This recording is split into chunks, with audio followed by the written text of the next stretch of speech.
I'm going to choose the happy, bright thing versus the dark, deadly thing. All right, Miss Congenial. All right, Miss Congenial. I thought you were for sure gonna bomb us.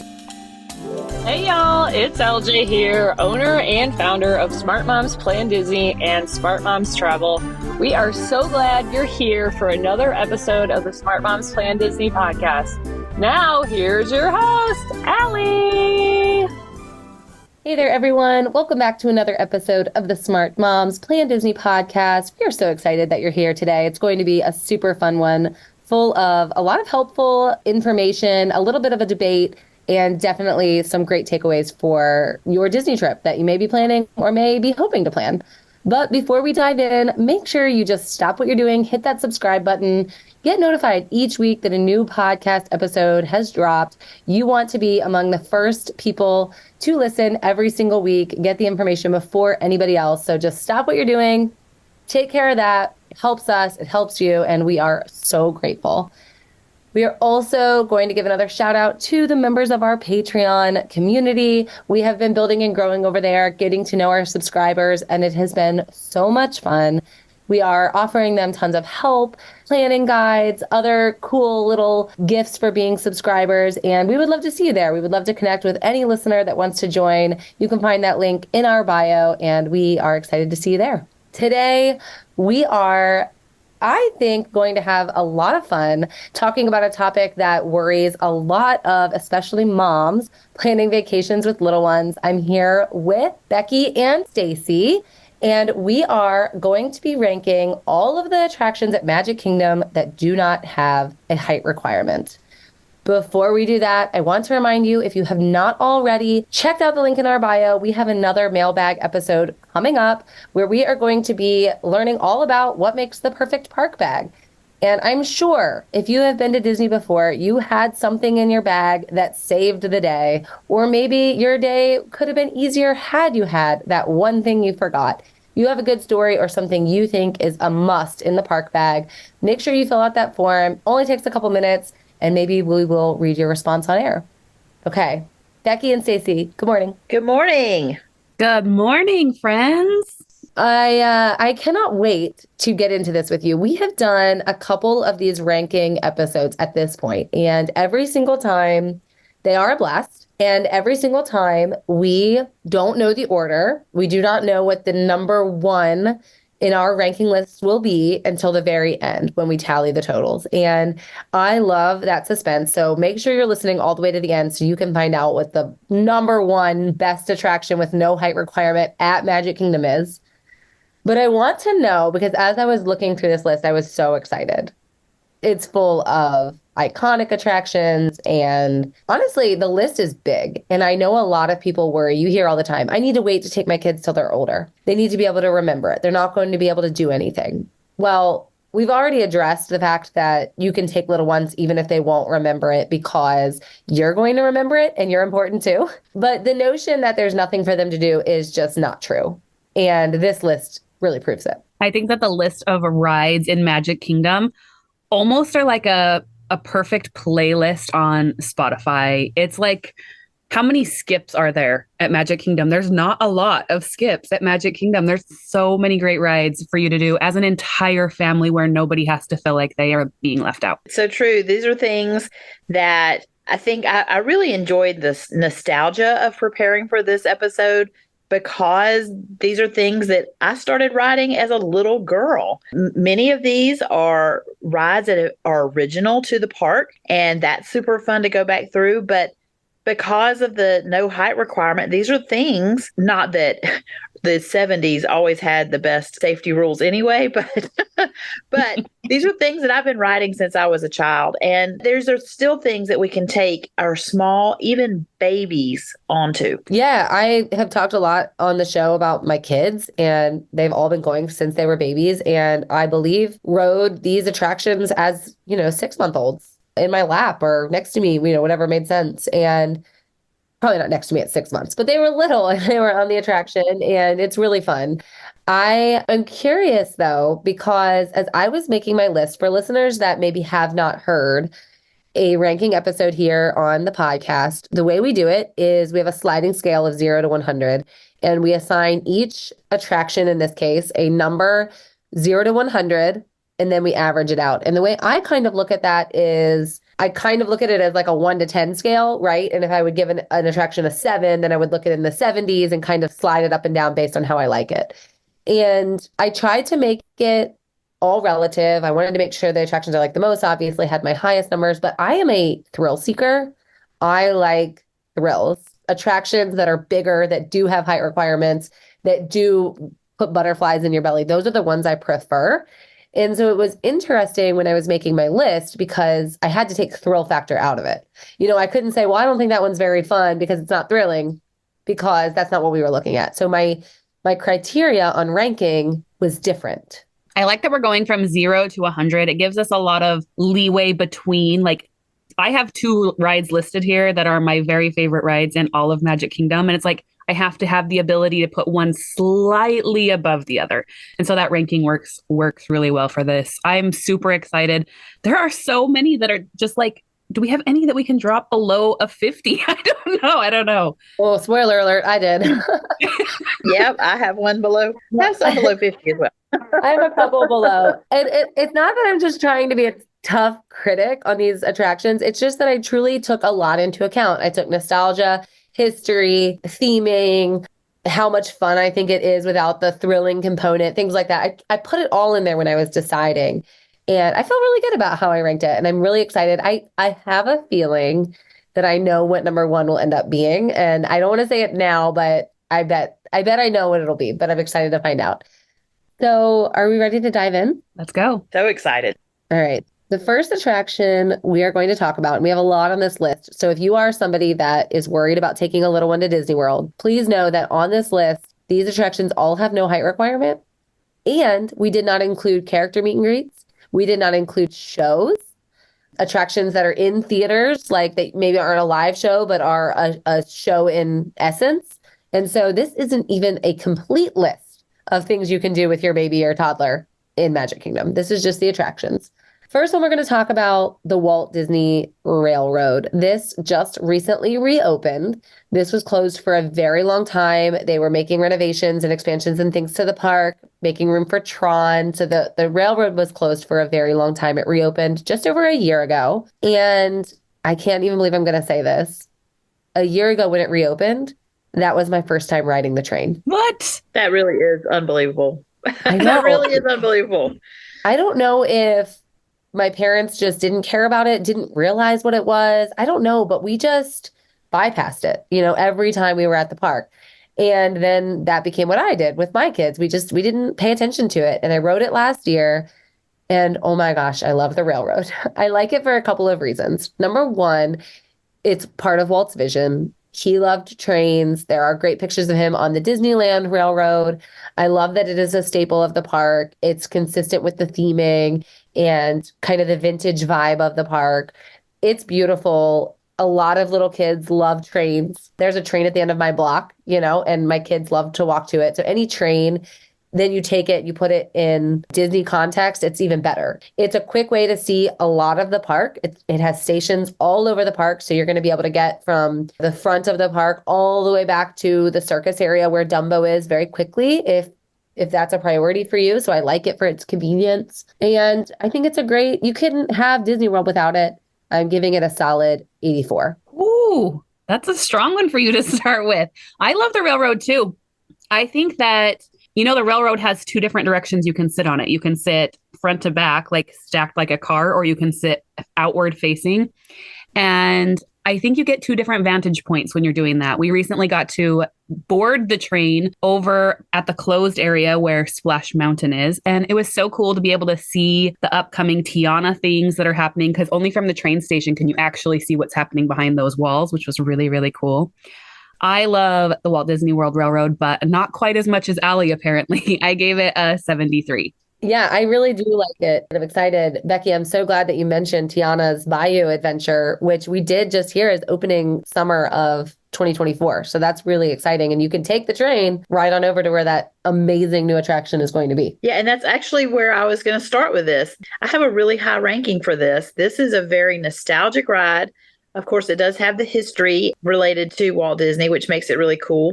But this has been a part of our park itinerary for years. We have come in, rope drop the Tomorrowland side, the Winnie the Pooh, the getting in through Peter Pan, kind of doing some of those things in the morning.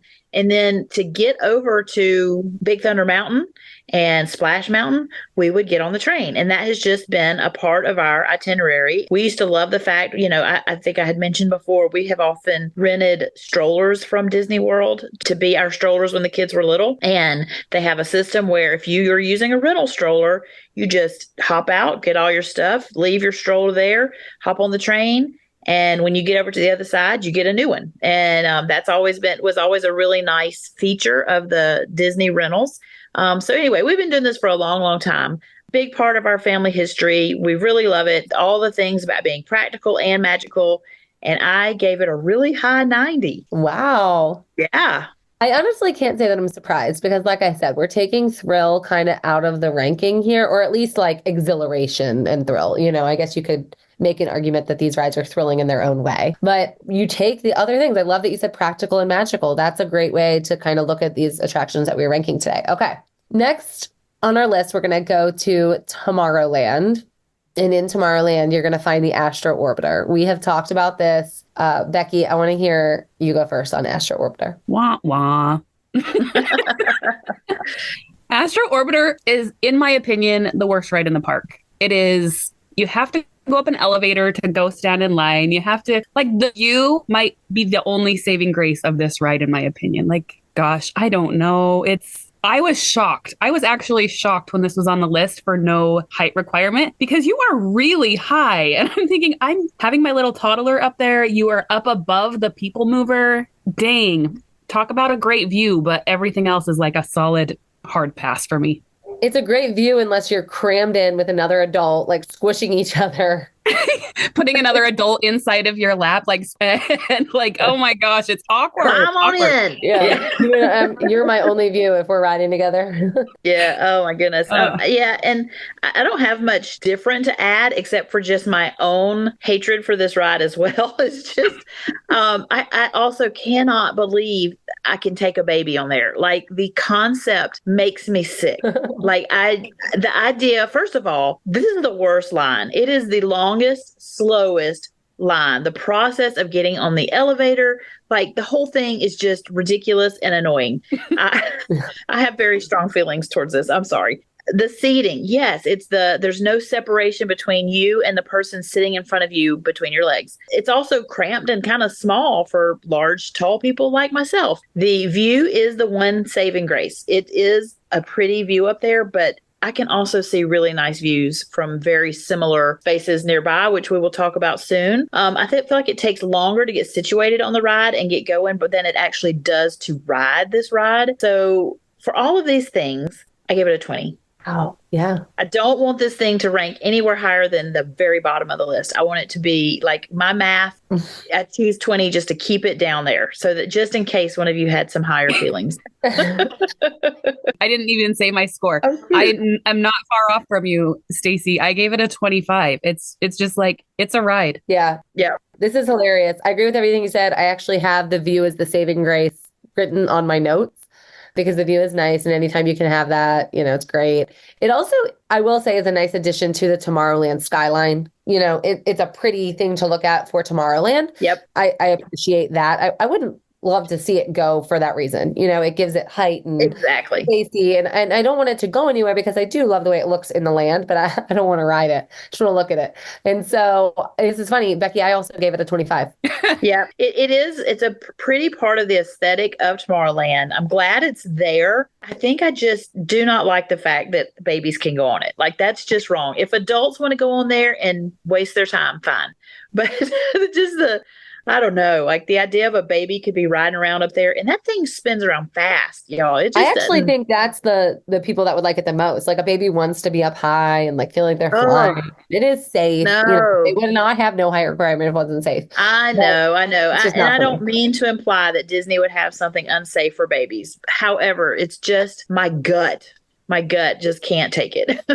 Ladies, it is a 45-minute wait at this moment. Oh, Do not spend 45 minutes waiting on this ride. no. I just don't get it. It's not classic. It's not themed Disney. Like, it's not for me. All right. Stacy, you start us off then with the Buzz Lightyear Space Ranger spin, staying right there adjacent to Astro Orbiter in Tomorrowland. Okay, this is a really fun one. I really like this one in that it's a pretty quick moving line. Now, the wait time on it can build up a little bit because it is pretty popular, but it even in its longer wait times, it still moves pretty quickly. It is a ever moving line. The ride coming through is a constant motion, kind of like there's some other rides that do this as well. It's a fun target game. I do like it in that it is competitive. I can get really frustrated if a game or if there's something that's supposed to be a game and it's not well done and therefore it's not really able to be competitive. That frustrates me. But this one is something you can really have some strategy with and some competition with. So I do like that. It is pretty primitive little ride. So that does take away some of the points. But I think overall, it's one of our favorites. I also really like that you can max out the score. If you know how to hit some targets at the right time and you know where some of the higher scoring ones are strategically, you can max it out, which a couple of people in my family have done. And I am one of them. It was so exciting to max out that score one time. So I have given this I think pretty fair rating of a 75. That is not fair. Oh, no. No, this is not fair. Okay, first of all, Stacy, you're going to Disneyland very soon, which I'm super excited for you. Once you've ridden Buzz Lightyear in Disneyland, you're going to come back to Buzz Lightyear in Disney World and be like, this is trash. Really? Okay. It feels so dated to me. It feels like I'm riding a ride that has not been updated since 1999. And I think it's a fun ride. We always have fun when we're on it. But in terms of when I'm comparing it to Toy Story Mania, when I'm comparing it to Buzz Lightyear in Disneyland, it just feels worn out to me. And so I might get a divorce paper sent to me for saying because my overly competitive husband, who does often max out on this ride and goes and gets that sticker that you can get for maxing out the ride, he loves it. I'm a hard pass, like 56. Oh, wow. So low. Oh, man. This is funny. I, like you, Stacey, am competitive, but what's really funny is I don't always have the ability to back up my competitiveness, right? So I'll talk a big talk in the line and then I'll get in line and I'll get in the attraction and be like, oh, by the way, I'm terrible at this. But it's still really fun for me to try to win. I like this ride. What kid doesn't love Buzz Lightyear, right? And he makes so much sense in Tomorrowland. Again, this is another one that I'm looking at theming, location in the park. It just makes great sense. It is a game, so it's interactive. It gets extra points there. It did lose points for me in two places, similar to exactly what Becki said. It does feel a bit dated, and that's because the other place that lost points for me was in comparison to Toy Story Mania in Hollywood Studios, which is another competitive ride, and it's far superior in most ways to the Space Ranger spin. So I love it. I love that it's there. It is fun. My son wants to ride it every single time. So, of course, I think of him, and that, makes my heart happy. I didn't score it super low or super high. I think, I gave it a 65. We're all kind of right in a row. Good. Right there. Yeah. Yeah. All right. So one of us loves it. One of us hates it. One of us is love-hate. That's pretty good. All right. So we're going to keep going here. We're going to move out of Tomorrowland, head back towards the circus area and talk about Dumbo. Now, this is this the icon of the icons? I think if you're not thinking mountains of Magic Kingdom, Dumbo is probably the ride you're thinking of. Yeah. I do think it's definitely something that is pictured when you picture an overview of Magic Kingdom. What I love about the Dumbo ride is I love that there are two of them. I think that it's awesome to move the line around really, really well. I love the playground that gives your kiddos a great place to kind of get the wiggles out while you're standing in line. It's in that area that just isn't near and dear to any of our hearts. So that's kind of a bummer. I wish it had a little bit better focal point and better visibility of the park overall. But I think Dumbo's a decent ride. I gave it a 75. Allie, you want to go next or you want to come back to me? Yeah, no, I'll go. Dumbo is getting a lot of points to me because of how iconic it is. And when I'm really thinking about my list, I felt like with Magic Kingdom specifically, a lot of itineraries that families build have a lot to do with I've heard about this and I have to ride it. And I just feel like if you're thinking about that one big special trip, you're going to ride Dumbo, right? I am a sucker for classic things with a rich history. And Dumbo was groundbreaking for Disney, right? And my kids love to play with it, make it go up and down. You know, you can actually make him fly. So it becomes interactive in that way. And spoiler alert, if you've ever been on a Disney cruise to Castaway Cay, Disney Island, you can actually snorkel and see an original Dumbo car sunk at the bottom of the ocean. And I love it. And I think it speaks to how much stock I put in classic things, right? Things with a rich history. So it's not my favorite ride, but I think it deserves a lot of recognition in this park. And I gave it an 88. Okay. Generous this morning. Yeah. Yeah, I do think it's interesting how we rank these when we are only ranking them against other non-height requirement rides. Okay, so I don't have much more to say than what y'all have already said. It's so classic. It really is a pretty ride. They've got some really nice colors on it, making it a nice backdrop for photos with your kiddos. It's pretty to take with it in the background. It's pretty to take while you're on the ride. So I do enjoy that. Of course, it's an original, and the play area is not original. That has been an excellent addition over the years to have a play area for the kids while you wait and not have just a standard old-fashioned queue. And I like that it can be strategized in your park day to have pretty low wait times. You can go really first thing in the morning or wait till later in the evening when a lot of families with small children have already gone on back to the resorts. So I think it's a great ride. Definitely want it, I think it should always be there forever and ever. And I have given it a 70. Yeah, I can't believe I'm so much higher than everybody on that. I think it's one of those things where you have to ride it. And that's kind of where I did my scale today. Okay. I will start on this next one. Haunted Mansion. Haunted Mansion's on the edge of Fantasyland in the Liberty Square area. Haunted Mansion, classic, iconic, themed better than any other attraction in the park, in my opinion. Fully throughout, the cast members are in on it. They're acting and performing. It must be so much fun to work this attraction. The expanding room is also classic and iconic. I have a shirt with the tightrope walker and the alligator. It's one of my favorite things I own for Disney apparel. I cannot believe how much is going on in there. The amount of thought and imagineering that went into creating the big ball, the fortune teller ball, and of course the ballroom dancers at the dinner party, and even the graveyard scene. I really take a moment every time I'm in there and just look at how much is in there, and it's incredible. It's also very scary, it's legit scary. And I just think at Magic Kingdom, for any attraction, not even just non-height required, this is the must-do, this is the must-see, this is classic. It's everything you would expect from Magic Kingdom. And that's why I said there's 99 points, but room for one more. Oh, no. Did you give it a 99? I did, yeah. I am so impressed. Yeah. Oh, my goodness. And that really is the perfect way to give that point. So I agree with everything that you have said. I really want this to come in high. I think it will come in high for us when the totals are run. But I do have a couple of reasons for the score that I have given. Of course, I want to agree with you. All the classic things, the very impressive nature of the design, the historic part of it being related to Walt's vision. He didn't ever get to see this in completion, but he had always wanted a haunted house type of ride. And it's such a great, well done Disney version of a haunted house. I'd particularly love, you mentioned the dancers in the ballroom scene. That is my favorite scene. I love knowing that special effect is such an old fashioned design. And, it's done with like literally like smoke and mirrors.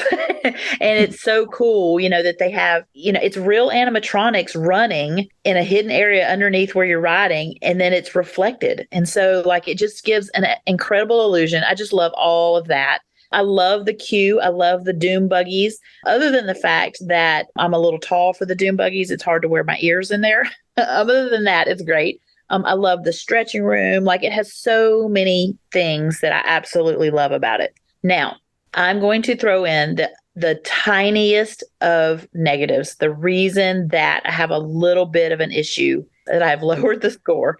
If the idea of death and darkness and the occult are things that are going to be disturbing at all, these are parts of that attraction. Now, I'm not saying I'm not going to ride it because of it, but because of it, I'm going to put it slightly lower than the next ride we're going to talk about. But I do give it a high 85.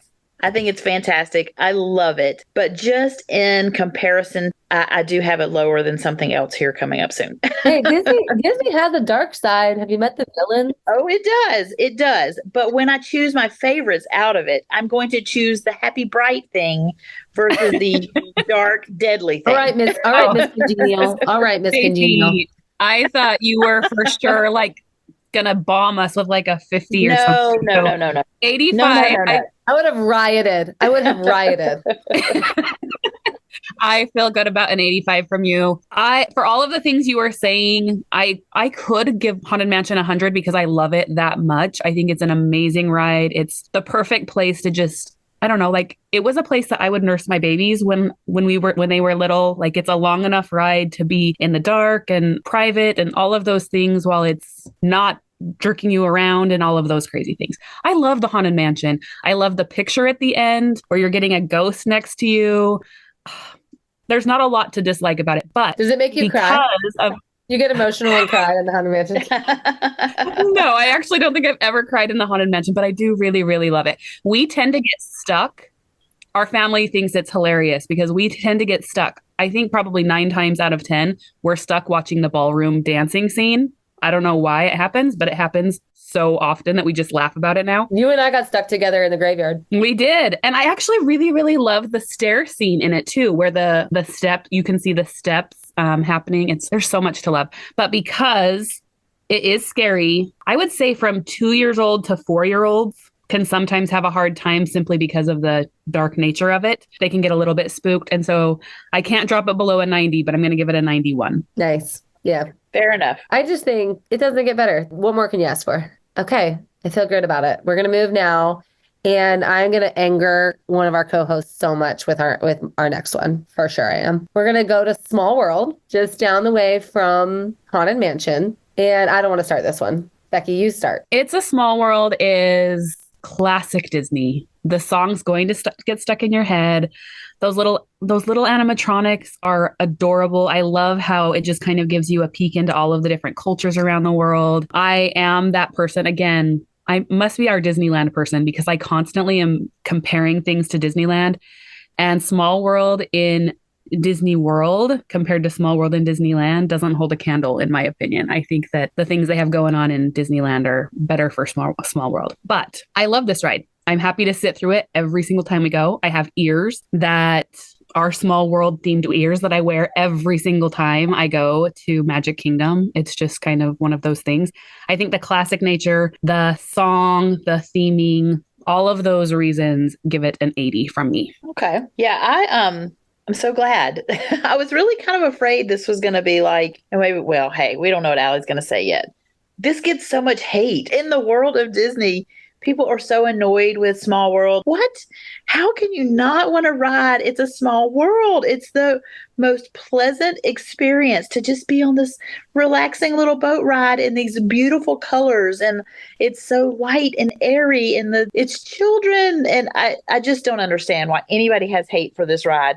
I do love it. It's mostly a fast moving ride these days. Now, there have been times in years past, when there were less things to ride in Magic Kingdom, the line would be insane. You can have the lightning lane so that you really don't have to wait on it. It's really great in that respect as well. I have good memories of my kids like being in line in the regular queue, and they would play rock, paper, scissors with other kids in line, and they would just even from way across the way, they would find somebody and play rock, paper, scissors. Like, I just have a lot of fun memories of this. I have not seen it in a while, but have you ever seen where somebody is sitting in Pinocchio house at the window above this ride, the entry to this ride? There are signs that have been set up there for years where people can hold up a sign to be like, hey, and they see you from the window. And it's really cute to interact with people in the restaurant next door.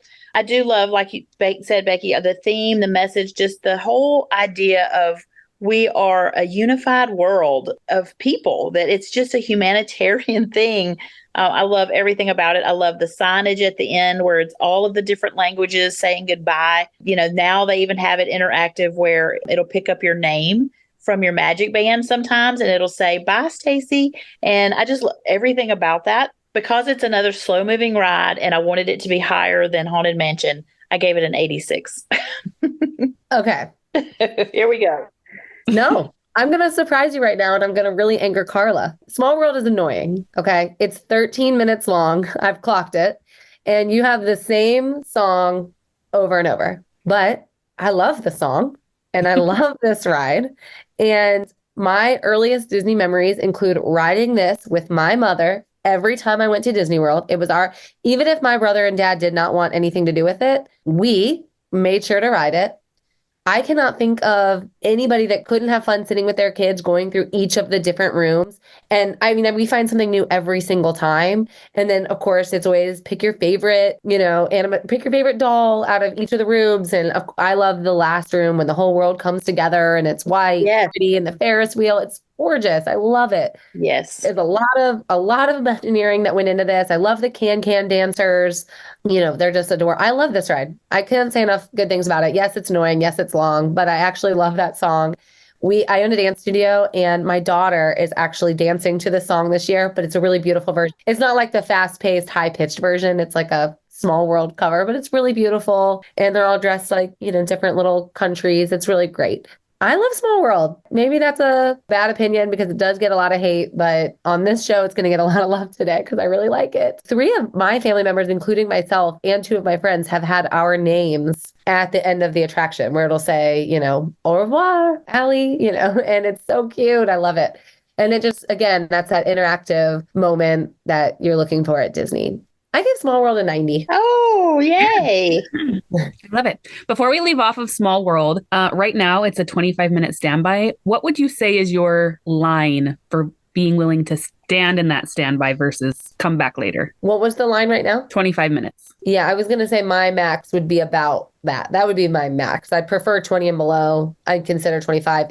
I do love it. I do score it high because I think it's an important one to ride, especially if you're only ever going one time. And I kind of thought about that when I ranked these. What are the once in a lifetime you have to ride them? So it is worth a wait. But for me, yeah, I'd cut that off. I think 25 is about where I am too. Actually, while we were sitting here, it just jumped to 40. I would never rate 40. I would not wait 40. I would never wait 40 for it either. It's like, come back later if the line's that long. Well, and that's what I was going to say. Like, knowing that it will drop down, I would definitely wait because it is not going to be 40 all day for sure. Yep. And it's not a super fun queue. Like, it's kind of in the one, like you're overlooking the same view the whole time. And it feels pretty crammed to me. I don't necessarily love it. All right. Feel good about that. Carla's mad. We all know. She would have given it like a 10 or something. Let's go to another Disney classic, The Jungle Cruise. I will start this one. Jungle Cruise is another one of Walt's Vision attractions. The original, of course, in Disneyland is exactly as he wanted it. This one gets points for me from a lot of different angles. It is an original. It is very fun. I think the animatronics, they look a little dated to me. But maybe that's just part of the history. Maybe that's one of those things you don't mess with it because it is from the 70s or earlier and you want it to stay looking that way. I'm not really sure. And they've done some updates to it in some really positive ways over the last couple of years, which is great. But the best part about the Jungle Cruise is going to be the cast member you get. if you get a funny, because the jungle navigators who are running the attraction are funny, and the attraction wasn't always meant to be funny. People that don't know the story, it was just supposed to be like a cruise, and Walt himself was riding it once, and the cast member that was taking him through, I think, was nervous, is how the story goes, and made it a funny attraction and made Walt laugh a lot. And then that's how it kind of became something that was comedic. And I appreciate anything that's going to add that layer to it. Jungle Cruise changes for the holidays to the Jingle Cruise, one of the only attractions that gets a holiday overlay, which is super fun. I gotta say, though, it's not my favorite attraction in the park. Of the icons, it's definitely not, but it's still absolutely worth it. I gave it an 85. I'm so glad. I was worried. I was worried you were going to bring it down too low. That is great. Yeah, this is not a ride that is anything other than a stage for performers. Those cast members are the center point of this ride. And like you said, it was not intended that way originally. I think it was meant to be a kind of an adventure ride where you felt like you were on some type of safari, whatever word, or, a jungle cruise. Like that really was Walt's original idea. And now it is way too outdated as far as the animatronics go. However, that's not the point. And I get really sad when I'm on a ride with other guests who don't understand. And they're like, what the heck have I just gotten onto? And they aren't appreciating that this is a performance. You have to go into this ride not expecting thrills and beautiful scenery, but you are watching a show. This cast member is the center point of this ride. I am always impressed with how many years I have been going and how many times I have ridden this ride and how there are still new jokes that they come up with. I love this. It is a very punny ride. It is really corny, and that is the point of it. And it's for people who don't have that type of sense of humor, it's painful to watch them there. I hate being on a boat ride with them and feeling like I'm the only person who appreciates everything this cast member is doing. And I feel like I have to laugh really loud. Like I have to give them some feedback because everyone else is just staring at them blankly. Like, what are you talking about? I love that there are traditional jokes that will show up in every ride. Spoiler alert, the number one joke is the backside of water. I love that there's that little part of that when you get on a good boat with people who know what's going on and you come up to that point in the ride and everybody yells, the backside of water. I love that. I love everything about that. So all of these things I computed and I was trying to compare them to the other slow moving rides, which Haunted Mansion, I gave it 85. Small World, I gave it an 86. Jungle Cruise, I give an 87. Ooh, okay. I love how much you appreciate live productions. I think that of the three of us, we all love that piece of it. And I think it's an amazing artistry, really. Like we know Josh Gad has gone on there to be a Jungle Cruise skipper. I love riding this ride. I think that we never skip it. It's one that we prioritize every single time we go to Disney. I love the overlay for Christmas. I actually like the Christmas overlay better than the regular ride. I think it's awesome. I, however, like the restaurant inspired by the ride better than the ride. The Skipper Canteen restaurant, those waiters are just as much putting on that show, just like the skippers on the ride are. I think that the Jungle Cruise ride is definitely worthy everyone going on. Don't be the person sitting back in the back with your arms folded and you're on vacation. Let loose and laugh at the dorky jokes. Like, it is so fun. However, it is definitely below some of my other high hitter rides at Magic Kingdom. So I gave it a 79. Yeah, fair enough. I won't get mad about that. Something I didn't mention was there is one really big con on this thing. The motor on the boat is so loud. I really wish they could maybe make these electric. I don't know. And it's maybe my old age and I'm getting to where I can't hear the cast member as well. That's your old age, Stacy. It is. The motor on that boat is so loud. I have a hard time hearing the cast members these days. Oh, it's terrible. That's funny. Okay. The riverboat, that's where we're going next, over in Liberty Square. This goes along the little body of water that's there by Tom Sawyer Island. It's barely a ride. This barely made the list. Okay. I can't imagine wasting part of your day on the riverboat as an attraction. It's beautiful to look at. I love that it's there. I hope people keep riding it so that it doesn't go away because it is a cool part of Magic Kingdom, but it's not a ride to me. I wouldn't spend my time doing it, and I gave it a 20. The only reason I give it any more than that is because I wanted it ranked higher than Astro Orbiter, and I gave it a 21. You know what really is so annoying about this thing? I really think I would give it higher, but that boat is on a track. Even though I understand why it is, I don't know. I think that annoys me when it's the fact that it's on a track and it just goes in this really slow, long, plain, boring circle. Why would you waste your time on this? So it's better than Astro Orbiter, but it's only a 21. I think that's funny. Stacy, I think that's funny that it bothers you that it's on a track. Like everything at Disney's on a track. Okay, don't bring logic into this. It annoys me. I'm pretty sure Jungle Cruise is on a track too. Yeah, it definitely is. 100%. 100%. Oh, I don't disagree with anything. I don't disagree with anything you all are saying. In fact, my logic was exactly that same thing. Like, this can't be lower than Astro Orbiter because the grandmas and the grandpas have to have somewhere to go and relax. Yeah. Hey, let's be careful bringing grandmas into this, okay?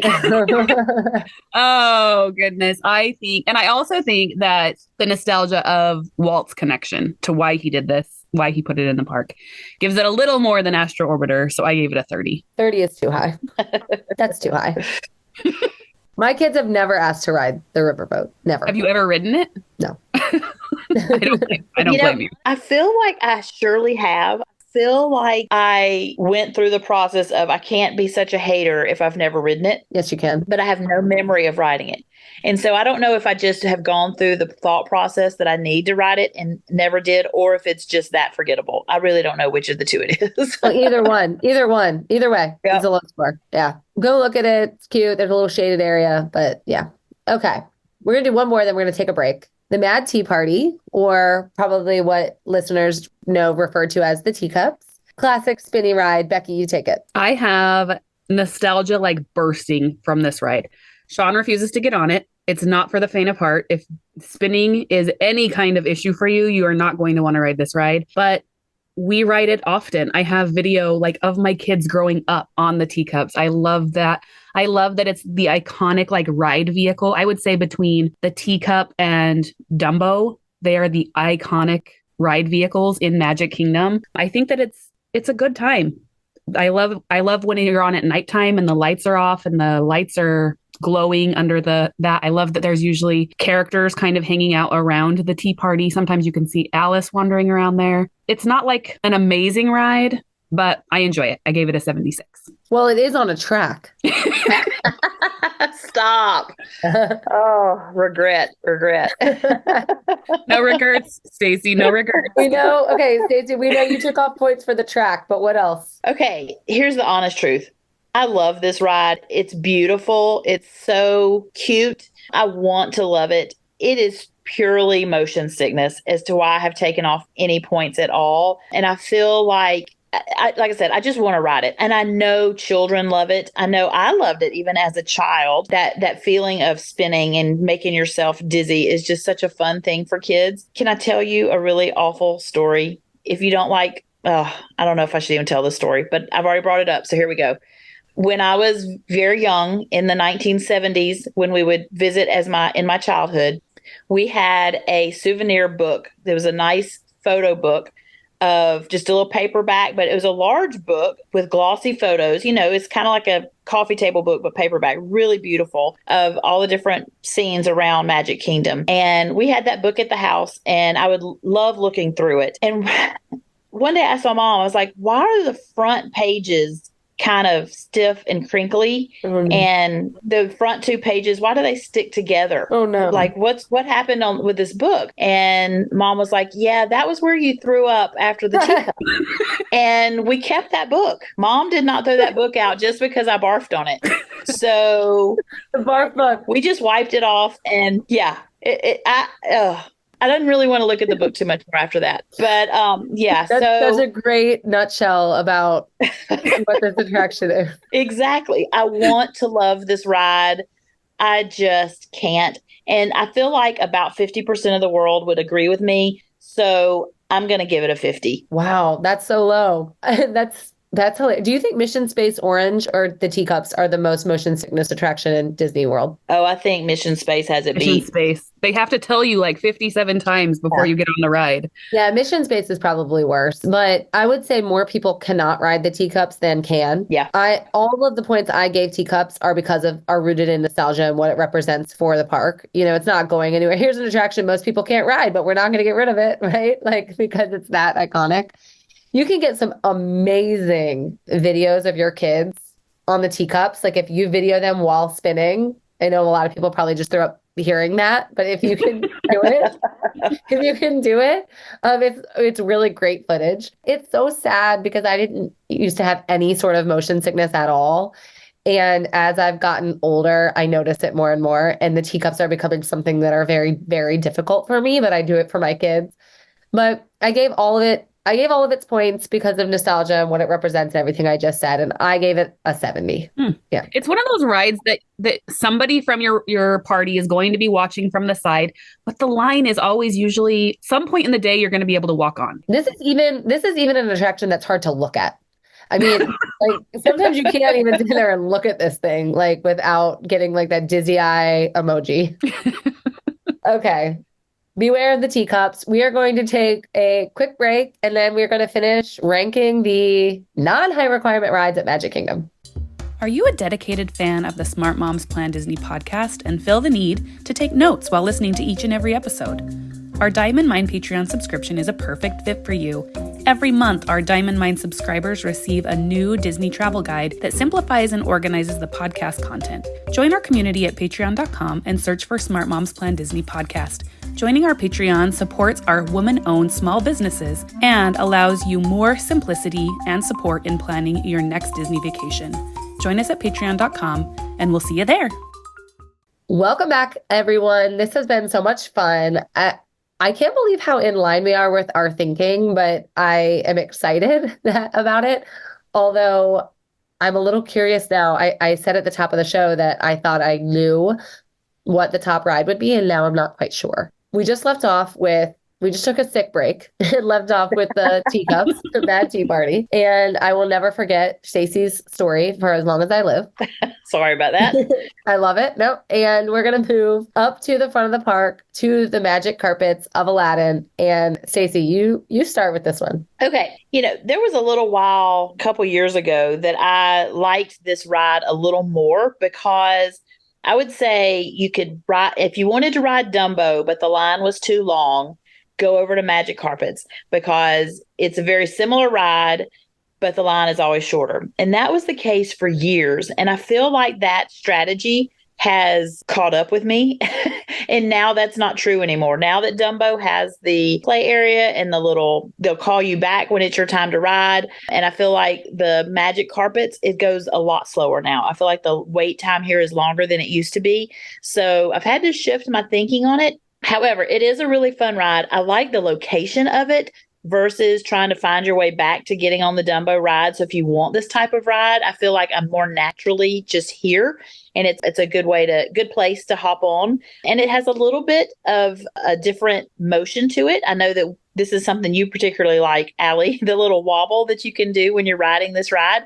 For all of these things, I wanted to give it a very similar score to Dumbo because it is a very similar ride, but I do think I like it just a teeny bit more. So I'm giving it a 71. I think that's fair. I do like this ride. I do think in terms of creativity, it is just the same idea as Dumbo, so it doesn't get a whole lot of points there. And it is not as much of a staple in the park as some of the other things we've discussed. I do like this ride. I've talked about it on the show. I actually think it's fun because the wavy motion that you were saying, it really does make you feel like a carpet. And I think it's cool that they figured that serpentine type energy out, and the front and back of the carpet get to do different things. One gets to do the forward back and one gets to do the up down. And I think that's really fun. I agree the wait's too long. I would not wait more than 10 minutes for this ride, which also tells me it's not as much of a staple. And I gave it even though I like it a lot, I gave it a 56. I share those feelings. I actually don't think that it's better than Dumbo. I think Dumbo scores points for nostalgia and for being very Disney. I feel like similar to the Buzz Lightyear ride, like I feel like there was an era of Disney that was just 90s Disney. This feels very 90s Disney to me. So for that purpose, I give it a 63. Oh, I can't believe I was the highest. Okay. Yeah, it's fun, but it's not like I said, a lot of my rankings were rooted in this nostalgia, and it just like even though I really like it, I don't think it's a Magic Kingdom park staple, you know. Yeah. And so that's why, even though I think it's fun, don't wait more than 10 minutes, you know, and those factors have it kind of low for me. Next one is going to be Winnie the Pooh back in Fantasyland, and you're riding little honey pots. Becki, what do you think of Winnie the Pooh? Winnie the Pooh is the heart and soul of a dark ride to me. Like Disney has what's called dark rides, which are these slow riding. You go through a story. It's a dark storytelling. Things are glowing from black lights, like all of the things. I think that it's among the best of the Fantasyland rides, in my opinion. I think it's great for littles. I like the line, how there's little interactive things for your kiddos to do as they're walking through those lines. There are so many hidden Mickeys, which if you don't know about hidden Mickeys, there's books for hidden Mickeys that our family loves doing when we're going through rides. I really like it. I really do enjoy the Winnie the Pooh ride. And I don't know if it's just the pull on Winnie the Pooh holds a sweet spot in my heart. My daughter loved my friends Tigger and Pooh when she was growing up, and so many good memories around Winnie the Pooh in general. I gave it an 84. What did you say? An 84. Okay. Okay.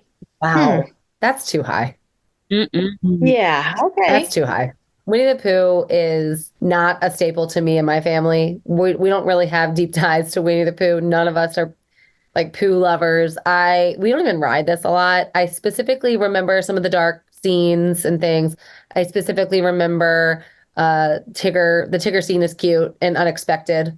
So I like that, but this is so low on my list. This is the attraction we ride if we have to, if we have nothing else to do, if the wait is short. And it is in no way a representation of all the things I've been ranking on today. And so for me, it was a 46. Ooh. Wow. Okay. So I'm going to be the middle ground here. I think it's really cute. It has been a high priority for our family for many years, really because we've always had small kids with us at some point with our extended family. It's adorable in that respect. It does have a cute little line queue for kids. We would do this really early in the morning in our itinerary almost every time just to get it out of the way. It was always a nice, slow start to our morning, just a really fun little way to get our day going. But I would never take a long period of time to get in line for this. It's cute, but that's about where it ends. I agree. I love the Tigger scene. That is adorable. The Heffalump scene is always almost disturbing. I don't know. Like I said, I'm just going to be the middle ground here. I'm going to give it a 65. I think it's a really fine ride. I think it's cute for when you have babies to take onto a ride, but there's nothing really special about it. Yeah, that's fair. I think that my nostalgia to it is thinking through having toddlers and just feeling so connected to that toddler piece. There's not a lot of rides that are super aimed at toddlers. Yeah. And I feel like Winnie the Pooh really does a good job of hitting that. Yeah, I agree. Yeah, I could disagree there. It's definitely a little kid ride, in my opinion. Mm-hmm. Okay, Peter Pan's Flight. I had a really hard time ranking this because this is arguably the most popular attraction in all of Magic Kingdom, and I don't agree with that assessment. You know, I've often wondered why it is so much more popular than some of the other things we have discussed already. It's awesome. It is really fun to feel like you're flying. You're flying above Neverland and London, and that's really, really awesome. But I just don't necessarily understand why it's. I mean, do either of you understand why this ride? Like this should be your first lightning lane selection, right? Because the wait is always, I mean, this wait is always over an hour. Yeah. You know, and I can't understand how or why. Do either of you have an idea why this is so much more popular? Because it is cute and I do love it. It's an anomaly. It is the great question of Magic Kingdom. Like, why is this line so long? I don't know.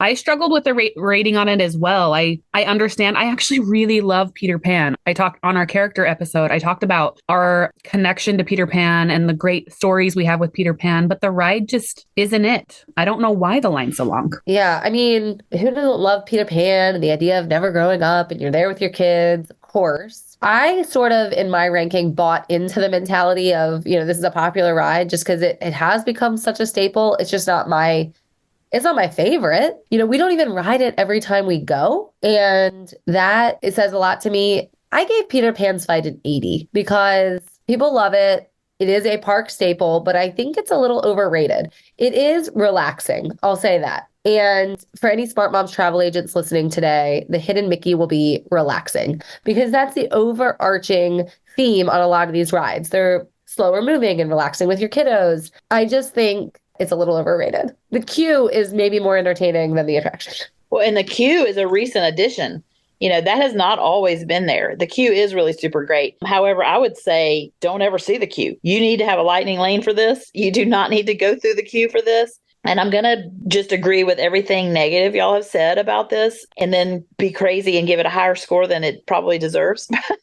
But it is a lightning lane. Now that is a thing, 100% you need to do a lightning lane for it because, as we have already mentioned, it is such an anomaly. Why is it so long? I don't know. But I love it. And I do not want to skip it. I don't think we've ever skipped it. The flying over London is so amazing, particularly for children. The illusion of flying over London is so, so cool. So I think kids really love that. I think because it does have a little bit of that dark feeling, it gives a little, for kids, it does feel a little bit on the spooky and a good way side. It is not scary at all, but it gives them that adventurous, almost like hiding in a room with a flashlight kind of a feeling. The iridescent colors, the way that they glow in the dark is really fun. I think it's a special illusion for a lot of kids to experience. So in the comparison of other similar rides, I wanted to score it in a way that would put it in this proper rank in that position. I give it an 87. Ooh, yeah. That is too high. In my opinion. I do kind of feel like Stacy sold it a little bit though. Like some of the things she was saying kind of made me feel like, oh, well, that's why it's so popular. Like that making the kids feel adventurous and hiding with a flashlight. That's a cute comparison. I do. And I do like the ride vehicles being like the little pirate ships. They're cute. And they do the little pixie dust to make the bar come down. Like there are definitely things that have the Disney magic in there. You're talking about flying over London, seeing, if you look really close over London, you can like see the little cars driving on the road, really, really cute. Other than that, I don't know why the line is so long. It's not my favorite dark ride. I think it's fine. I definitely will hit it if the line's short enough, but I'm not going to wait longer than like 20 minutes max, which when is it ever? Less than 20 minutes? You would ride Pooh over Peter? I would. Pooh over Pan? No. No way. Not for I think they're both good rides, but this is just not my ride. So I gave it a 60. That's low. Mean. All right. We're going to go to the Prince Charming carousel, Regal carousel, excuse me. And Stacy, I want you to start it. Okay. Similar feelings with the teacups here. It's a beautiful ride. It is a staple that needs to always be there. Unfortunately, I don't know if every motion sickness person has an issue with a carousel, but even this does bother me as well. Unfortunately, I wish it didn't. I want to love it. There's a old mall not far from my home that has a carousel as well. So in that, I always feel like, if I really wanted to ride a carousel, I can go to the mall and ride it. So we have almost always skipped it. I have a few memories of when the kids were tiny that we got on it, but mostly we don't even want to take the time. It's a beautiful backdrop for photos, particularly at night. I love having photos of it with the castle behind it. I love having firework photos with the carousel in the picture. But during the day, there's so many daggum strollers. There's so many strollers around it. Like it even ruins a picture for that. I actually scored it exactly the same as the teacups. I feel like it's a 50-50 shot. I gave it 50 points. It's fine. There's nothing magical about it other than the fact that it is a carousel, which you have to have in Fantasyland. Yeah. You've seen one carousel. You've seen them all. Yeah. I don't necessarily need a Prince Charming themed attraction. The best part about it is that it's a photo spot. And one of my favorite pictures of Magic Kingdom is the carousel at night, specifically, just like you said. You hit all the points. The Regal carousel for me is a 40. We don't waste time there. Yeah. Similar. The picture is the best part, especially if you can get it at nighttime after it has recently rained. Good gracious, is that an amazing picture? It's just beaming with magic. I actually think my favorite picture is right after rain. Really? Yeah, actually, we were all, I think it was when we were all together at our extended evening hours, and I think it had rained. Oh, I love that. Well, water is often a part of my memories and rain. So I think that even just getting on the carousel and taking a picture on the horse, if you have a kid who's never ridden a carousel, get on it, let them feel the butterflies in their tummy from going the up and down ride, all of the things. I'm trying to get on Cinderella's horse. Like Cinderella has a horse on the carousel, which is kind of a magical thing. Otherwise, it's kind of just a carousel. So I give it a 65. Yeah, that's even high. It's just a carousel. It's pretty. All right. A heavy hitter, Pirates of the Caribbean. You take it, Becki. My daughter, my oldest, she's a senior this year, loves Pirates of the Caribbean. She, in fact, loves Pirates and Haunted Mansion. She cosplays as pirate often when we go to Magic Kingdom. It's just who Macy is. Like, I love, love, love this ride. It gives me nostalgia of going on the Disney cruise. It takes me back to watching Pirates of the Caribbean movie. I, in fact, love that they built the movie into the ride. It was like a ride that inspired a movie. And I feel like that was kind of the first for Disney, which was really, really cool. I think that this is a really classic ride that everybody can go on, feel good about. I do have a memory of my nephew being about 7 and being scared to go on it. And I don't know what it was about pirates that was scaring him at the time, but now I tease him about it and it's just not, it's like nothing to really, really be afraid of, in my opinion. I love it though. I gave it a 90. Yay. Yeah, when I did these rankings, I kind of had two lists, the icons of the icons and then the other attractions. And this is, of course, one of the absolute staples. It's amazing. People think it was original to the park. It wasn't. It wasn't there when it opened, but I learned this on my Keys to the Kingdom tour. Guests were so upset that there wasn't a Pirates ride that they put one in really quickly because it was so popular at Disneyland. It's so good. It's so good. It's so well themed. It's full of classic images and scenes. The cannon room is scary. It really is. Like sometimes I'm like, oh, it's creepy, but not scary. Like not too scary, just a little creepy. There are some little surprise thrill elements in it, which I always appreciate, even for a little one. I think that's really fun. So like I said, I ranked the classics against the classics in my mind. And so I really wanted this one to be high. I think it encompasses really everything that you want out of a classic Disney attraction. And I gave it a 96. I'm so happy because this is my favorite. And I mentioned this before, I have a child named after Captain Jack Sparrow. I love that this is a ride that inspired a movie, like you had mentioned. I love that the movie then even inspired back into the ride. I love all of that. I love the length of this ride. I love the smell of this ride. Oh my goodness. Can't you all just smell it talking about it? I love that it's a nice rest. It's a great place to go and take a little midday break. The coolness of it, the kind of the darkness, getting out of the sunshine, everything about it. It feels on the longer side, doesn't it? Yeah, I think it is for sure.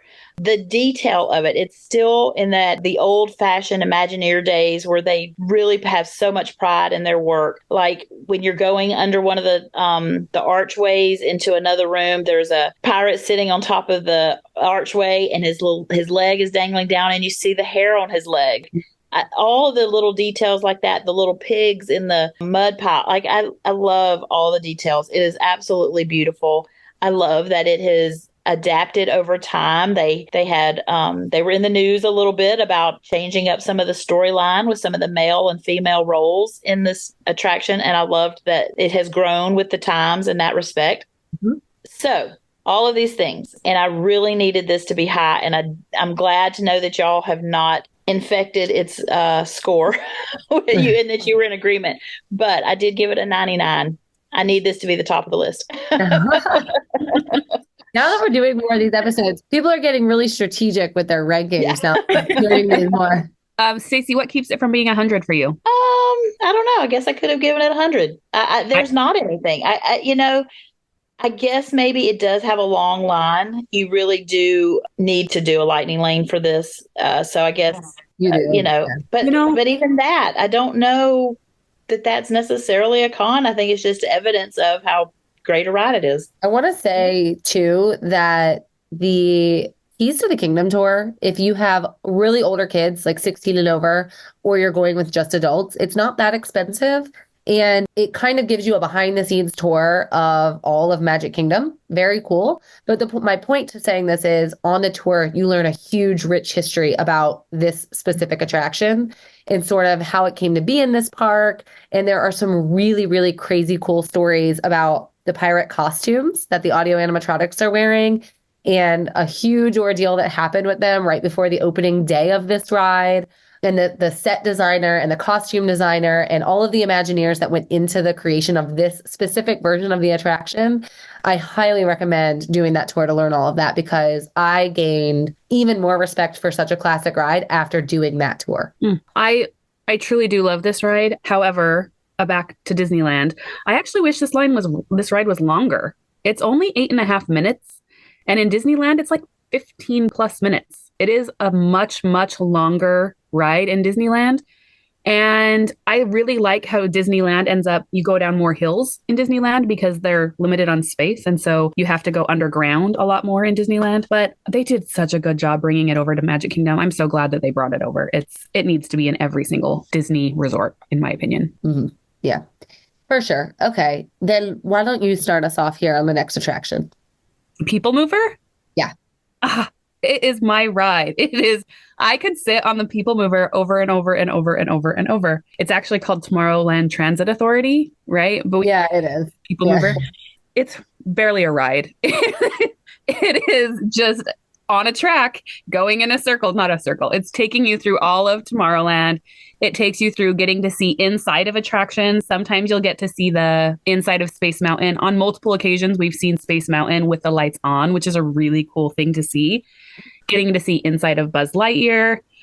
Getting a high overview of Tomorrowland. I love that view. But what really, really sells the People Mover is that view when you're coming out and you get two amazing views high above the crowd of Cinderella Castle. And if you time it perfectly at golden hour, there is no better view in all of Disney, in my opinion, than the view of Cinderella Castle from the People Mover. It is a great way to rest your feet. You're getting a breeze. You're protected from the storm. Like if it's any major elements, they're not going to be running it. But the heat's going to be protected because you're covered the entire time. I loved riding it and getting to see Tron when Tron was being built. I can't say enough about it. I think that the line sometimes seems long, but it's basically a constant loading ride. So you're basically just walking through that line.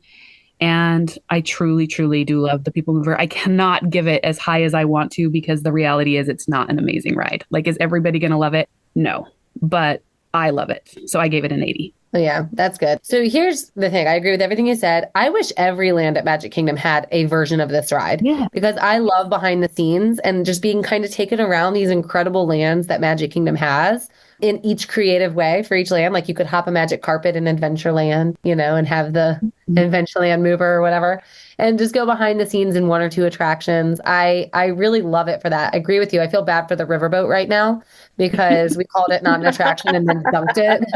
And now we're going to call People Mover not really an attraction because it's really not. It's not rooted in any Disney theming. It's not an icon. It's not a classic, not in Disney terms. But it's something I wish was in every part of the park, right? And I do love it for that. I scored it higher than I probably should have at a 78. I appreciate that. Yeah, but I may be the highest one right here. What did you say, Becki? 80. Okay, yeah. I love, love, love the People Mover. It is such a smooth ride. It is the most relaxing. I've never heard Disney say that you shouldn't put your feet up on this ride, but I feel like we shouldn't for some reason. I don't know. Do y'all feel bad about that? No, I don't feel bad about that at all. Just put your feet up. We have walked and walked and walked. Yes, but it's where you put your feet up. It is so wonderful. It genuinely is like the smoothest ride. The track is just so smooth. I love that it has little slow spots and then it has little fast spots. I love that it goes through Space Mountain. This ride has stopped for me in Space Mountain where it was completely pitch black during the Halloween party. That's one of the overlays, I guess you would say, for during the Halloween party is Space Mountain, they turn off all the lights. There's no lights and you ride it in the pitch black, which is really super fun. However, if you're on People Mover during that time and I could not see anything. I could not see my hand in front of my face. And you started seeing everybody. We had to turn our phones on because it was just way too dark. But anyway, that was a rare occasion. The views of the castle, everything that y'all have already said, I rank it really high. I could not rank it as high as Pirates, I hope not. but I'm close. I gave it a 95. Wow. Ooh. I love it. I thought I was going to be like extraordinarily high. I do love it as well. I think that your explanation of getting stopped in the Star Wars or in Space Mountain sounds like an opportunity for the most expensive nap on Earth. Like, Yeah. And just in what we're doing today with ranking non-height requirement rides, this is an ideal ride for the youngest kids, as far as it gives them time to rest as well. It gives them that little bit of a speed feel. There are little spots for really young ones to have that wee factor. I think it is a really great ride. Yeah, it's fun. I think having our family of 5, there's myself and my husband, and then we have 3 teenagers, and not a single one of us dread going on like, oh, mom wants to go on the People Mover again. Like, we all enjoy the footrest. My husband opens his Pokemon Go app and collects Pokeballs the entire ride. It makes everyone happy. Yeah, that's great. You said you were talking about the pitch black Space Mountain, Stacy. My little baby, my 5-year-old daughter rode Space Mountain for the first time in that pitch blackness. And Oh, wow. I know we're not talking about height required rides, but she just made it. And she may have had a tiny boost from her shoes. And that the smallest one has to sit in the front. So she's not sitting with me and she's in front of me. And it was so pitch black in there. I was so freaked out, but she did great. Yeah, it's really astonishing how dark it could be. Crazy dark. Yeah. Okay. And that's just to say, she's ridden all these things through the years and now she's getting into those bigger rides and the transition has been really fun. So we're down to the last 2. And the first one we're going to discuss is The Little Mermaid. And Stacy, you take it. Okay. This is a newer ride from some of the ones that it's been there a while now, but in comparison to things like Dumbo and Pirates, still kind of consider this one of the newer ones, which makes for, the animatronics in it to be a little fresher. I think the colors in there are really pretty. I love the soundtrack of this ride. I love going through and singing along. It's not like Small World where it's the same song all the way throughout. It changes with the scene. But do you know, Becki, you mentioned Hidden Mickeys in one of our what did you mention it during the Buzz Lightyear, I think? No, Winnie the Pooh. Oh, yeah. Winnie the Pooh. But do you know that the very best, in my opinion, the very best Hidden Mickey is in the queue of this ride? Do you know what I'm talking about? I know exactly what you're talking about. I think it is the best thing. It is a shadow. There was a design of the landscaping of this ride where a shadow will come through from the sunlight and it will make a Hidden Mickey shadow. I don't know if you wouldn't really call it a shadow, actually, because it's the light. It's the reverse of a shadow. The shadow of the walls around it make this Hidden Mickey. And one time a year, it is a perfect Hidden Mickey and a perfect. One time a day. No, just one time a year, because the different. One time a year? Yeah, well, that's perfect. Like, it's a perfect Hidden Mickey in the perfect spot. You can see it all different times of the year, yes. But it's a little misshapen. It's a little bit off-centered. But there's just one time. It's on Mickey's birthday. Stop it. Are you serious?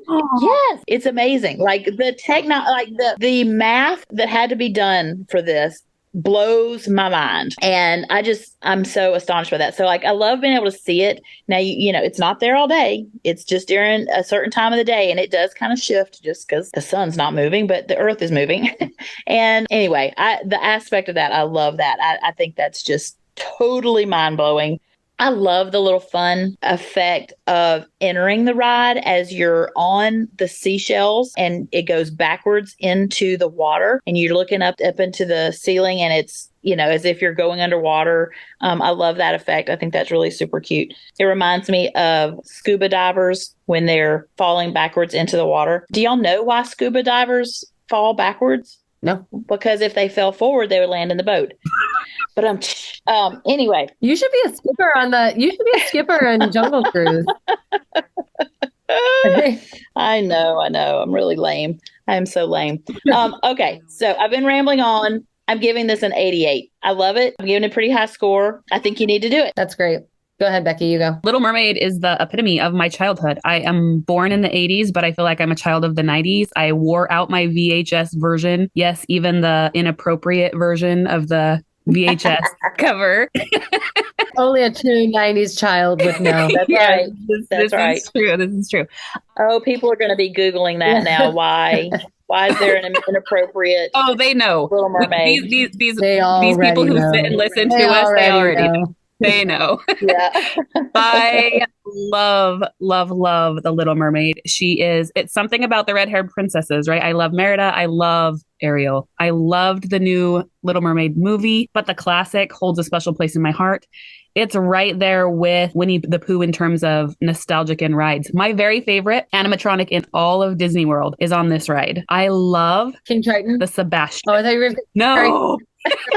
I love the little Sebastian. He's like this teeny tiny little conductor. He's like the perfect little animatronic. This is insane. I love him. This so is insane. much. That Navi River animatronic exists at Disney World, and you like the little crab version, Sebastian. He's so smooth. He looks like a real crab. I love him so much. Go on that ride and watch him and tell me he's not an amazing animatronic. Speaking of animatronics, though, we just saw Tiana's and it's going to be amazing. I'm super excited. I think the animatronic evolution is coming along so well. Anyway, long story short, I love The Little Mermaid. I love this ride. I love that when you get off, you can go and meet her right there. It's perfect. I give it a 90. Okay. Oh, okay. I'm also child of the 90s. Ariel was my girl. Actually, Jasmine was my girl more, but then probably Ariel. Or maybe they were tied. I don't know. It doesn't matter. I just didn't make this one a classic in my mind. Like it didn't hold the classic requirements for me that Small World and Haunted Mansion and Jungle Cruise and Pirates all held. Dumbo. And so I took a little points off there because that's really how I was ranking. But I do love Ariel and Mermaid. Fun ride, not really that different than any other attraction that is just based on a movie. You know, you're just kind of going through the scenes of animatronics. And so I gave it a 76. Okay.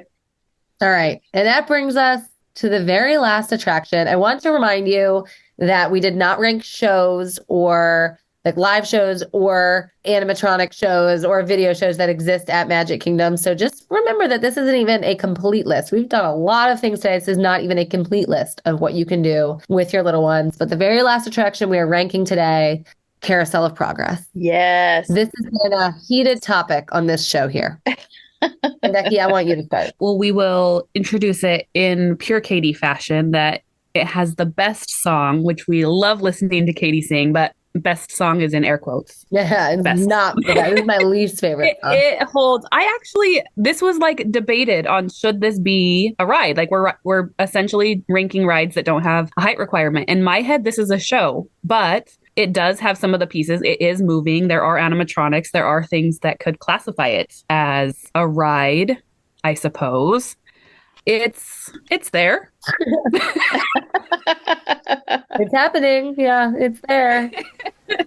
I do enjoy the air conditioning break. I can't say we never do it because we probably ride it once a year. It's one of those things that's just kind of like, it's a nice little break from the day. It's right there next to People Mover that I do want to go spend my time doing. So if I need to get out of the rain, this might be somewhere we go spend some time, but it's dated. It's a 50 for me. Carousel of Progress has a rich history, which you know I love. The first time I rode it was actually in adulthood. I didn't ride it as a kid, at least not that I remember. Maybe I did, but it's not super memorable. I was like jaw dropped at some of the quote unquote humor in the ride. I just thought a lot of it was weird and questionable, and like the girls in the shower and then like the dad saying her friend, like, I don't know. It's just all really odd. I can't get on board with this weird ride.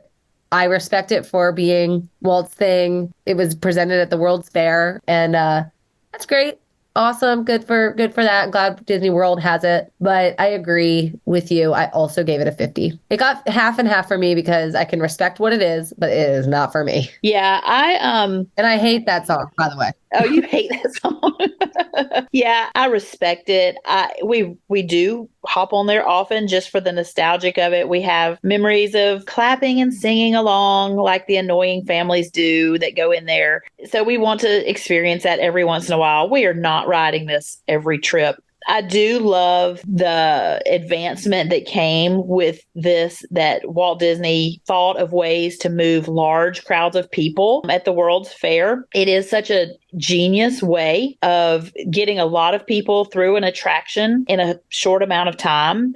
I love that Imagineering. I think that's very respectful. But guys, Katie, I love you. I respect that you love this ride, but you have to acknowledge it is a great napping place. It is a little boring. So I did not rank it quite as low as y'all did, but I did give it a 60. Okay. Just heed our warning. You're going to be bored. Okay. That's it. We did it. We ranked all the rides at Magic Kingdom that do not have a height requirement. We are going to put them in order, take a quick break while we tally the totals here. And you know what? While we're doing a little bit of quick math on our end, this is a great time for you to stop what you're doing and fill out the form in our bio to let us know what you put in your park bag. Or maybe you're not following us on Instagram. Maybe you're not in our Facebook or Patreon communities. You can find all the links in our bio. You can join us at Smart Moms Plan Disney Podcast, and we will be right back to reveal what is the very best attraction without a height requirement in all of Magic Kingdom. Hey there, friends. I'm Katie Boone, one of your podcast co-hosts. I'd love to invite you to join my Facebook Disney planning community called Planning Disney with Babies, Toddlers, and Preschoolers. In my group, I love discussing all the aspects of planning your magical vacation with little ones. Find my community at facebook.com/groups/Plan Disney with little ones. Again, that's facebook.com/groups/Plan Disney with little ones. When you join, don't forget to tell me you heard about my group on the podcast. See you there. Hey, wait. I know you're ready to get back to the podcast, but I've got something very simple for you to do. Join my Facebook group, Disney Planning Made Simple. I'm Stacy, one of your podcast hosts, and I have a sweet, friendly Facebook group made for those of us who thrive in the simple pleasures of life, things like family, food, and Disney. Join at facebook.com/groups/Disney Made Simple or follow with the link in the show notes. We'll be so happy to see you there. All right, we are back. I'm really excited. Becki did our math, and I actually do not know the order. Stacy does not know the order. I have my guess on what, is going to fall in the top 5, but I have not been doing the math along the way. If some of you all have, that's fun for you, but I have not. And I'm going to learn in real time, as is Stacy, as Becki lets us know the ranking order out of 17 non-height requirement attractions at Magic Kingdom. I think first, let's just acknowledge there are 17 rides that everyone can go on in Magic Kingdom. How cool is that? That is way more than you could do in an entire day. I think it would be really hard to get in all of these in one day. So, all right, let's start with number 17. This is shocking. Shocking that 17 is the Astro Orbiter. Oh, I'm so surprised. Yeah. Number 17. Make it a monument. Stop riding it. Yeah. Yes. Just leave it constantly going. Nobody wants to see that area without the cars moving, right? It adds to the ambiance. All right. So with a score of 23 was the Astro Orbiter, and just beating out the Astro Orbiter is the Riverboat. Really, we must really hate the Astro Orbiter for the big old boat to beat it. We're just being hating. The least liked track in the Magic Kingdom. Yep. All right. Number 15 with a score of 52. That's a big jump from 24 to 52 is the Carousel. Fair enough. Number 14 with a score of 53 is the Carousel of Progress. So it's at least not in the last 3 in the park. Katie, we're sending you some saving grace. Yeah. All right. Number 13 with a score of 63 is Aladdin's Magic Carpets. Katie's going to die that the carpets beat the Carousel of Progress. All right. Number 12. We actually had a 3-way tie here. So, Allie, go ahead and explain what we do when we have a tie. Stacy and I did not know where the ties fell in our ranking, but on our break, while Becki was doing the math, she let us know which attractions were tied, not where they fell in the total. And we just kind of talked through it as a group and what we felt were the most iconic or most magical or whatever the criteria we felt like giving it were, and re-ranked them. So the score may be the same, but we put them in the order we felt made the most sense. Yes. So these three have a tied score of 66 on average, which was, we're saying number 12 will go to Winnie the Pooh. That breaks my heart a little bit that Buzz Lightyear is coming in at 11. And number 10 is the Mad Tea Party. I'm happy that the Tea Party made the top 10. I think it is classic Magic Kingdom. Yeah, and we didn't even know that putting that at the highest of the tie would break it into the top 10. And the teacups deserve to be in the top 10 attractions at Magic Kingdom. That's great. I agree. All right. So now we have a bit of a jump in scores up to number 9 with a score of 76, Peter Pan's Flight. Ooh, we just made the whole internet mad. I don't know. I feel like the entire world has that feeling of, why is this line so long? Maybe I'm living in a sheltered world that, I don't know. Clearly it's love. It is by far the most popular, I would say, out of all the ones we've talked about today based on wait time. But like, if anybody can tell me why it deserves that recognition, like, please do. Let me know. Jumping up to number 8 with a score of 78 is Dumbo. Interesting. Okay, moving on to number 7, the Walt Disney World Railroad. I'm actually surprised that this wasn't up in number 5. When we started our rankings, I was thinking with those strong scores, I'm like, this might be a top 5 contender. There's just too much Disney OG energy in this park. And when you get them all battling each other, I'm glad it beat Dumbo. I am, because I kind of put those in the same category there. Sure, that makes sense. All right, number 6 with a score of 83 is the Jungle Cruise, followed by, also, this one was a tie as well. We put it one notch up, is the People Movers. Are we going to have hate mail for this? Yeah, this is our big hot take. Stacy and I did not know that our vote to put People Mover above Jungle Cruise was going to bump People Mover into the top 5, but I'm super glad it did. Yes, I ranked People Mover high. I think it's definitely a top 5. I put People Mover in top 3. Like, yeah, I'm not going to say it's going to be an amazing like storytelling experience, but I do not miss the People Mover ever. Same. All right. So that put People Mover at number 5. Number 4 with a score of 85. I was hoping she was going to get an 89 to be nostalgic for this, is The Little Mermaid. I am disappointed by this. I think Jungle Cruise should have breached the top 5 before Mermaid, but that's fine. Yeah, that's fine. It worked out. I do think looking at the 3 that are left, we probably nailed the top 3, but I cannot wait to hear what order they're in. So go. What's 3? Number 3 with a score of 86 is Small World. Yep. Feels appropriate. Sure does. Yep. I think that's right. Okay. Let me just say at the top of the episode, I said I had a feeling I knew what would win. Okay. And the attraction I picked is still in the running, but I do not know which one won. So yep. And I would have guessed these to be the final 2 for the top as well. Give us number 1. Let us know what won. So these are very close in score. It is a 95 versus a 92. So very, very strong contenders. These are rides everybody should ride on. The number 1 ride with a score of 95 is Pirates of the Caribbean. Interesting.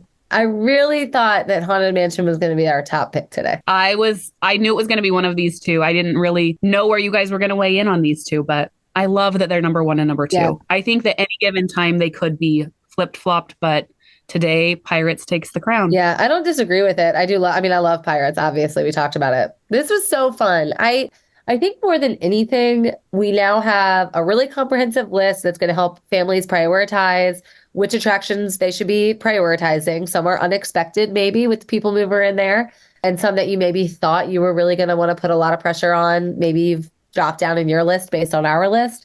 But again, don't forget that taking your babies to Disney is really fun and there's plenty to do. You probably need 2 days at Magic Kingdom if you have a kiddo that needs attractions without height requirements, because this clearly is a massive list.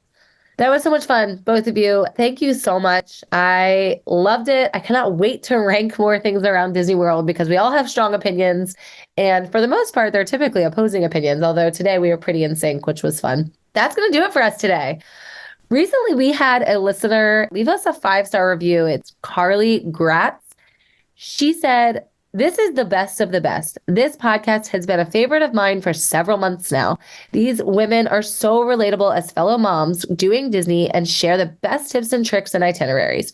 We have used their advice on several recent trips, and now I have my own mom who is technology savvy listening in preparation for our April 2024 trip. It has been super helpful, and she hasn't been to Disney since 1999. Thanks again, and keep up the great work." We love that. We're inspiring generations. Could not ask for more. I cannot imagine what she's going to think of Disney now, today, versus what it was in 1999 when she last went. And we hope that you will find us either in the Patreon or on our social media and let us know how that trip goes, because it sounds really special. If you enjoyed today's episode, you may want to check out our Magic Kingdom itinerary. Our reviewer just mentioned it in her review, and it's going to be really helpful in understanding how to fit these attractions from today in. You might also enjoy What is the Best Age for Disney World, where we talk about the best parts of taking kids any age to Walt Disney World. Don't forget to hit up all the links in our bio, like and subscribe, and until next time, we'll see you real soon.